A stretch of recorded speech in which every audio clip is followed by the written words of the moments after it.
How can a billion-dollar wedding make more noise with the ghosts on its guest list than with the stars who actually showed up? Picture it, moonlit canals of Venice, a private island sealed off like a gemstone, and a procession of mega-yachts gliding in as if summoned by some higher tide. Cameras flashed, fashion houses held their breath, and every arrival felt like a stock price ticking upward. Jeff Bezos and Lauren Sanchez weren't simply saying, "I do," they were crowning themselves king and queen of a new power court. Yet, even amid the gleam of couture and the hush of guarded conversations, the loudest question drifted through the night like an echo. Where were Meghan and Harry? Their absence wasn't a scheduling glitch. It was a statement, one whispered by the very elites they thought would forever keep a seat warm. And in that split second, the line between invitation and exile became the real headline. Venice rarely goes quiet, yet on June 27, 2025, the lagoon seemed to hold its breath. Bezos and Sanchez sealed off San Giorgio Maggiore, an entire basilica-crowned island, for a ceremony that felt less like a wedding and more like a corporate merger of influence. Only 200 golden ticket guests were ferried in, but the mayor boasted the event would pump millions of euros into the city before the vows were even spoken. Champagne barges drifted by, drones traced light shows above the cloisters where the couple had hosted a Gatsby-themed pre-party the night before. Oprah stepped from her launch in couture, Leonardo DiCaprio followed, and a swarm of tech titans, Bill Gates, Andy Jassy, Eric Schmidt, filed past velvet ropes strung across water.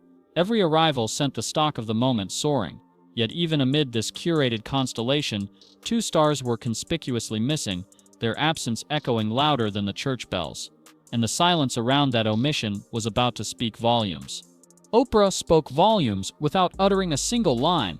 She glided off a water taxi the day before the ceremony, Gayle King in tow, a sculpted Valentino gown tucked carefully over her arm, cameras scrambling to keep pace.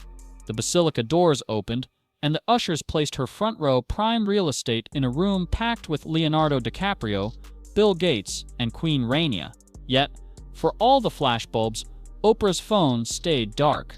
No coy "wish you were here" to Meghan, no nostalgic selfie nodding to their record-shattering 2021 tell-all.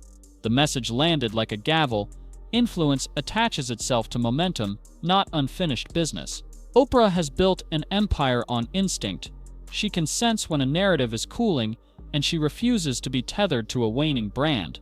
In Venice, her silence was a curated statement, one that said, in effect, "I choose to sit with tomorrow's power players, not yesterday's headlines."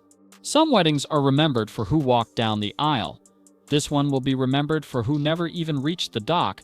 When the Bezos wedding roster leaked, 200 seats, every name dripping capital, there was a glaring blank space where the Duke and Duchess of Sussex expected to see themselves. Insiders say Meghan first heard the news through a friend of a friend, then spent hours refreshing the guest list chatter, convinced the omission had to be an error. It wasn't. Reports describe her as seething and reeling, stunned that stars she considers less famous than her, including reality TV personalities and tech moguls plus ones, sailed into Venice while she and Harry languished in Montecito. For Meghan, this wasn't simply a missed party, it was a public downgrade. The Oprah interview of 2021 had seemed to secure her a lifetime membership in America's Power Club.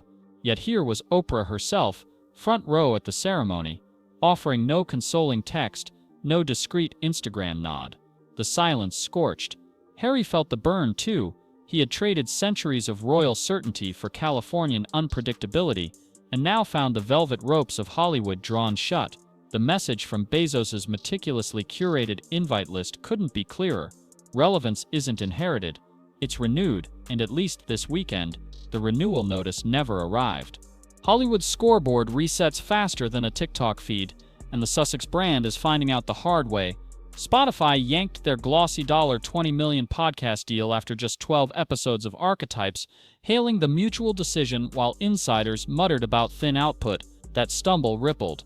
Netflix, once thrilled to flash a $100 million contract, started crunching numbers after the couple's Polo docuseries sputtered.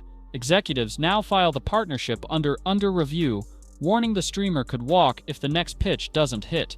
Studio chiefs are pragmatic, drama sells, Volatility scares investors. They funnel budgets toward talent that delivers clean, consistent wins, not constant headlines. In that calculus, Meghan and Harry read messy, not magnetic. The red carpet invites still come, just farther back in the row, and with every quiet downgrade, the velvet rope tightens. For Meghan, the reflection in that glass is about to get uncomfortably clear. Meghan's Montecito mansion has mirrors in every hallway.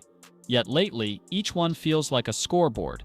Her long-teased Limonada podcast, the comeback vehicle she promised would reset the conversation, just got shoved to 2026 after months of stalled tapings and creative fine-tuning, industry code for no sponsor enthusiasm. Meanwhile, the lifestyle brand that was supposed to crown her the new Martha Stewart keeps tripping over paperwork.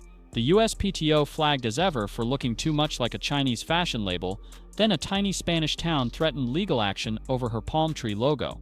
Even her artisan jam rollout, marketed as Montecito Kitchen Magic, was exposed as a commercial co-pack job nearly 2,000 miles away. That string of hiccups might have felt manageable until Bezos' Venetian spectacle handed Lauren Sanchez the life Meghan once storyboarded for herself. Tabloids now whisper she's consumed by jealousy, an emotion that leaks into every incoming call to agents and stylists asking, "How did we miss that invite?"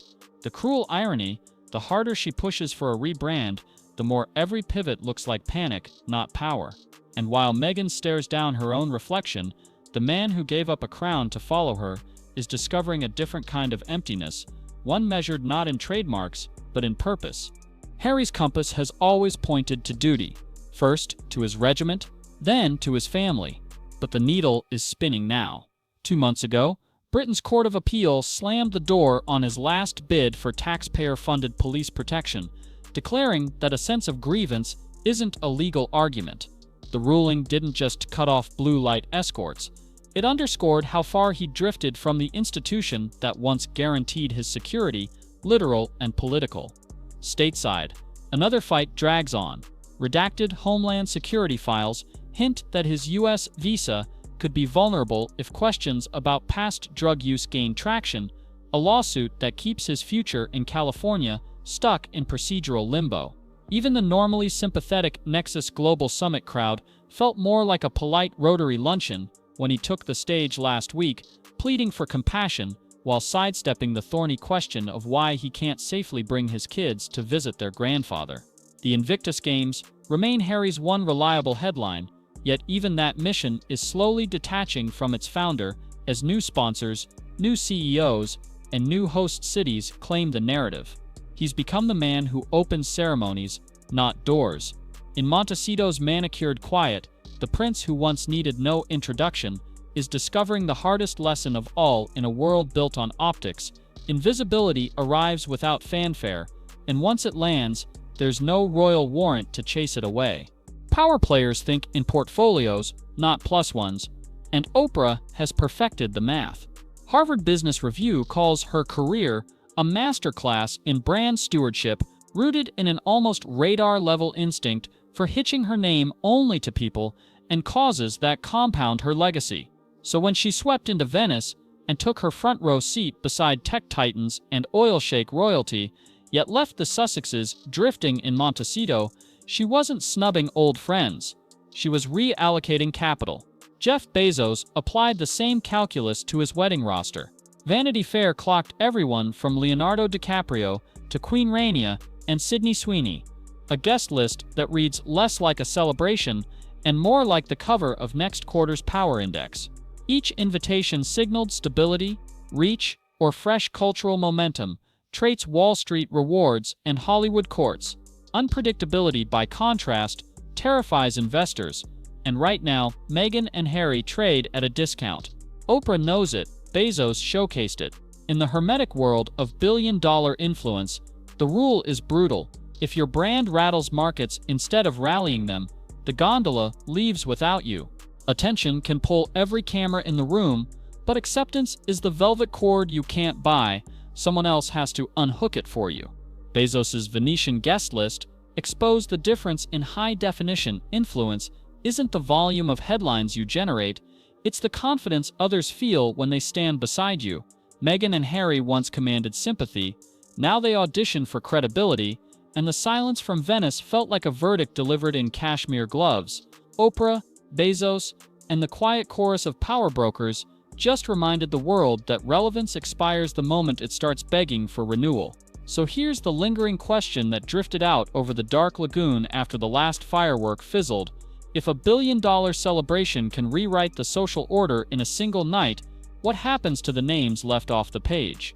Because in the circles where legacies are traded like blue-chip stocks, absence isn't merely being forgotten, it's the first step toward becoming a lesson, and lessons, unlike invitations, never get lost in the mail.